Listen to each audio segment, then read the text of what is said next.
बंदी छोड़ सतगुरु रामपाल जी महाराज की जय। सत साहिब भगत जी मैं परमात्मा से नाम दीक्षा मार्च 2020 में ली थी। अभी तक तो मेरे साथ कोई ऐसी प्रॉब्लम नहीं आई। अब क्या है कि भगत जी 25 तारीख को जो 25 तारीख है नवंबर में, अभी परसों की, तो उसमें मुझे एक लड़की की शादी में जाना पड़ रहा है रिश्तेदारी में। तो वहाँ पर क्या है कि कन्यादान भी देना पड़ेगा और एक साड़ी भी देनी है। तो भगत जी मेरे संग का समाधान करो, क्योंकि मैं अभी रिश्तेदारी में, जगत में और परिवार में खुल के विरोध भी नहीं कर सकता कि मैं शादी में नहीं जा सकता। परिवार में बच्चे भी हैं तो वो भी जो है इस चीज़ के लिए बिल्कुल भी मेरा विरोध करना ठीक नहीं समझते। तो घर में मैं खुल के विरोध नहीं कर सका और मेरा जाना ज़रूरी हो रहा है। तो लड़की की शादी में मैं जा रहा हूँ रिश्तेदारी में, वहाँ पे मुझे कन्यादान देना पड़ेगा और एक साड़ी देनी पड़ेगी। तो कृपा समाधान करें भगत जी, क्या ये मेरे लिए उचित होगा? वहाँ पे मैं साड़ी और कपड़ा देख के और जो है भोजन करके आ जाऊँगा तो मेरा जो है ऋण तो कोई नहीं चढ़ेगा उनका। सत साहिब जी। बंदी छोड़ सतगुरु रामपाल जी महाराज जी की जय हो। सतसाई भगत जी, बड़े भैया देखिए, जब आप परमेश्वर का ज्ञान सुनेंगे और जब आप परमेश्वर के सत्संगों की गहराई में जाएंगे तो आप जी को पता चलेगा कि परम पूज्य सतगुरु रामपाल जी महाराज जी ने केवल उन्हीं आत्माओं के लिए विवाह शादी जैसे प्रोग्रामों में शामिल होने का आदेश दिया है जो पुण्यात्माएं अभी इस ज्ञान को अच्छे से समझ नहीं पाई हैं और जो पुण्यात्माएं अभी नई नई भक्ति मार्ग पे जुड़ी हैं। उन्हीं आत्माओं को परमात्मा ने कभी कभार सत्संग में कहा है कि भाई रिश्तेदारी हमारी 7 पीढ़ी का नाता है, हम विवाह शादी वगैरह में जा सकते हैं, लेकिन ध्यान रहे हम अपनी मर्यादाओं में रहें, बाकी किसी प्रकार का कोई दोष नहीं है। लेकिन भगत जी वो आदेश उन आत्माओं के लिए नहीं है जो आत्माएं इस ज्ञान को आधार बना के और काफी वर्षों से भक्ति पे लगकर ये सारी बातें समझ चुकी है कि परमात्मा कहाँ किसको क्या आदेश दे रहे हैं। तो भगत जी विवाह शादी वगैरह में यदि आप जाना चाहते हैं तो ठीक है, अभी आपने नई नाम दीक्षा ली है। यदि आपको अभी इतना ज्ञान आधार नहीं हुआ है और यदि आप सामाजिक तौर पे उन लोगों से संघर्ष नहीं कर सकते हैं इस ज्ञान को आधार बना के, तो शादी में आप जी जा सकते हैं, कोई दिक्कत नहीं है। और गुरुदेव ने बताया कि शादी में जैसे आप खाना वगैरह खाओ तो खाना खाने की एवज में आप वहां पे कन्यादान दे सकते हैं। कन्यादान आपने मान बढ़ाई के लिए ज्यादा बढ़ चढ़ के नहीं देना कि जब कल को मालूम पड़ेगा कि फला फला व्यक्ति ने तो 5100 रुपये कन्यादान में दिए, वाह जी वाह, ऐसे रिश्तेदार होने चाहिए। हमने ऐसा बिल्कुल भी नहीं करना है। आपको लगता है कि मैंने 100 रुपए का खाना खाया है या 200 रुपए का खाना खाया है, आपने केवल उतना ही कन्यादान में देना है ताकि आपके ऊपर उस परिवार का किसी प्रकार का कोई ऋण नहीं रहे। अब आप कह रहे हैं कि मुझे साड़ी भी देनी पड़ेगी, तो भगत जी साड़ी देने का फैसला आपका अपना होगा। यदि आप वहां पे साड़ी भी देते हैं तो ये परमात्मा की मर्यादाओं का उल्लंघन होगा, सतगुरु के वचन की अवहेलना होगी और सतगुरु के वचन की अवहेलना होते ही भक्ति मार्ग का ऑटोमेटिक सिस्टम है, आप परमात्मा से दूर हो जाओगे। उसके बाद में आपको केवल आपको अपना संस्कार ही मिलेगा। मान लीजिए आपके संस्कार में कोई बुरा समय है और इधर से आप वहां पे साड़ी दे दोगे तो आप परमात्मा की मर्यादाओं से दूर हो जाओगे।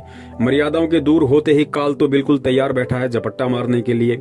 मान लीजिए आपका कोई बुरा संस्कार आना हो और इधर से आप परमात्मा की मर्यादाओं से दूर हो गए, काल ने आपके ऊपर झपट्टा दे दिया। मान लीजिए किसी एक्सीडेंट में या किसी भी रीजन से आपकी डेथ हो गई। भगत जी आप तो गए ना 84 में, आप तो गए ना परमात्मा की हद से दूर, काल की सीमा में चले गए। अब फिर काल आपको डांस कराएगा, पता नहीं काल फिर आपको कब और किस समय फिर जन्म देगा, क्या करेगा क्या नहीं करेगा।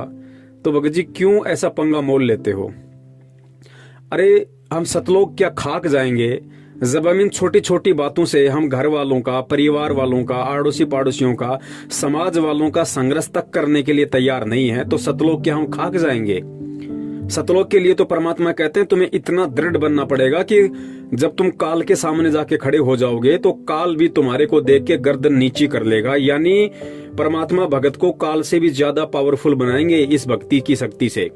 और आज हम रिश्तेदारों के यहाँ पे हम उनका सामना नहीं कर सकते कि साड़ी नहीं दूंगा तो रिश्तेदार क्या कहेगा, दो लोग क्या कहेंगे कि साड़ी देने के लायक भी नहीं रहा तू, क्या तेरे घर में इतना टोटा आ गया। भगत जी परमात्मा ने स्पष्ट बोल रखा है कि लोक लाज मर्याद जगत की तृण जू तोड़ बगावे, जब कोई राम भगत गति पावे। हमने ये लोक लाज, ये मर्यादा, ये परंपराएं, ये तिगड़मबाजी भगत जी अब इनको छोड़ना पड़ेगा। अब हम बच्चे नहीं हैं और ये कोई 650 साल पहले वाला टाइम नहीं है। आज परमात्मा ने खुल के अपना मूल ज्ञान दे दिया, बरसात कर दी अपने ज्ञान की। अब भी यदि कोई इस ज्ञान को आधार बना के संघर्ष नहीं करता है, डट के भक्ति नहीं करता है, तो भगत जी फिर वो आत्मा सतलोक जाने के लायक नहीं है, अधिकारी नहीं है। फिर क्या हम सतलोक जाएंगे? काल के सामने क्या खाक हम वहां पे सीना तान के खड़े होंगे जब हम यहाँ से जाएंगे, जब अब हम रिश्तेदारों का सामना तक नहीं कर सकते, हम उनको समझाने में समर्थ नहीं है, हम उनको नहीं समझा सकते। बताओ कि भाई मैंने सतगुरु रामपाल जी महाराज जी को अपना गुरु बना रखा है और उस भक्ति मार्ग में इस तरह के हमारे कुछ नियम हैं और ये लेने देने से हमारा आपस में ऋण संबंध बढ़ता है। ऋण संबंध के कारण ही आज हम रिश्तेदार बने हुए हैं। कल को मरने के बाद कोई गधा बनेगा, कोई घोड़ा बनेगा, तो भाई मैं ऐसे पंगे में पाऊं क्यों दूं? तो भगत जी ये संघर्ष करो। कब करोगे? आज उसके साड़ी दे रहे हो, कल को दूसरे की शादी आ गई, परसों तीसरे की आएगी। ये तो चक्कर यहाँ पे चलता रहेगा।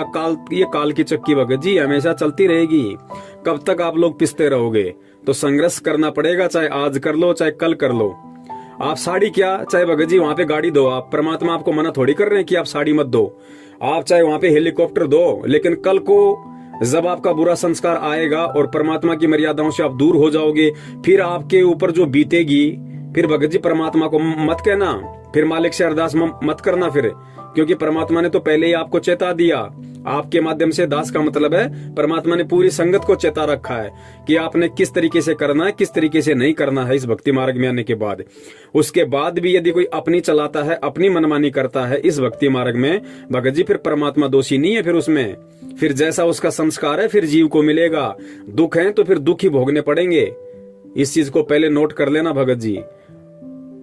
तो और ये सारी बातें भगत जी नाम दीक्षा लेने से पहले आप लोगों को मालूम करनी चाहिए थी। जल्दबाजी में नाम दीक्षा लेने से कोई फायदा नहीं होता है। आप लोगों को पहले कम से कम साल भर तक सत्संग सुनने चाहिए थे। सत्संग जब आप सुनते तो आपको इस तरह की बातों का मालूम पड़ता, फिर आप डिसीजन लेते कि भैया मैं नियम निभा पाऊंगा या नहीं निभा पाऊंगा, तो फिर उसके बाद आप नाम दीक्षा लेते। तो ये सारी बातें भगत जी नाम दीक्षा से पहले की होती हैं। अब आप पूछ रहे हो ये सारी चीजें बाद में कि मुझे साड़ी भी देनी पड़ेगी। भैया चाहे साड़ी दो चाहे गाड़ी दो, परमात्मा मना नहीं करेगा, ना आपका हाथ पकड़ेगा उस समय।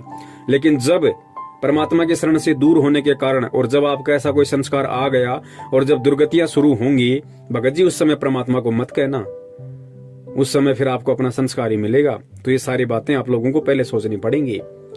अब परमात्मा हर एक व्यक्ति को थोड़े भगत जी समझाएगा, सारी चीजें बताएगा। अब इस ज्ञान को समझ के खुद ने संघर्ष करना पड़ेगा, खुद ने आगे बढ़ना पड़ेगा।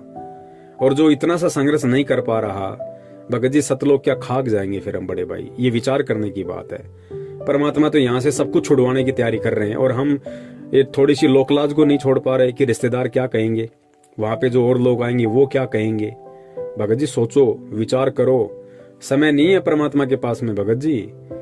ये मिनटों में समय जा रहा है, हमारा निकल रहा है भगत जी, हमें मालूम भी नहीं पड़ रहा। हम सोच रहे हैं हम गुरु जी की शरण में और गलतियां कर करके हम बैठे हुए हैं, मर्यादा तोड़ के बैठे हुए हैं और सोच रहे हैं हम गुरु जी की शरण में, और कल को काल झपट्टा मार ले जाएगा।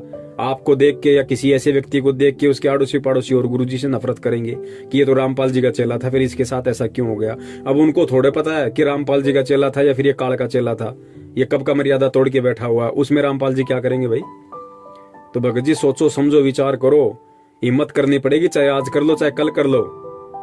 और ये छोटी छोटी बातें तो बहुत ही तो कॉमन सेंस की बातें हैं भैया।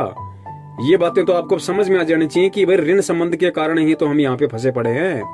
कितनी बार बताया गुरुदेव ने कि भैया एक लेवा एक देवा दूतम, कोई किसी का पिता निपुतम। ऋण संबंध जुड़ा सब नाता, अंत समय सब बारह बाटा। ठीक है, आप शादी में जाओगे, आपने खाना खाया, खाने की एवज में आपने वहां पे कन्यादान में पैसे दे दिए, आपका हिसाब किताब पूरा। लेकिन साड़ी और दे रहे हो आप, तो साड़ी वाला तो उसके ऊपर ऋण चढ़ गया। और जब तक वो ऋण वो आदमी नहीं उतारेगा तब तक आप चाहे लाख जन्म भक्ति कर लो, आप पार नहीं हो सकते, क्योंकि उसको ऋण उतारना पड़ेगा। और वो ऋण उतारने के लिए आपको भी जन्म लेने पड़ेंगे, क्योंकि ऋण तो आपका उतारेगा ना, ऋण तो आपने चढ़ाया ना उसके ऊपर साड़ी देके। तो भगत जी कैसे बात बनेगी ऐसे भैया? ये छोटी छोटी बातें नहीं है। अब इन बातों पे हमने विचार करना पड़ेगा। समय निकलता जा रहा भगत जी, सोचो, विचार करो। सत साहिब, जय हो बंदी छोड़ की।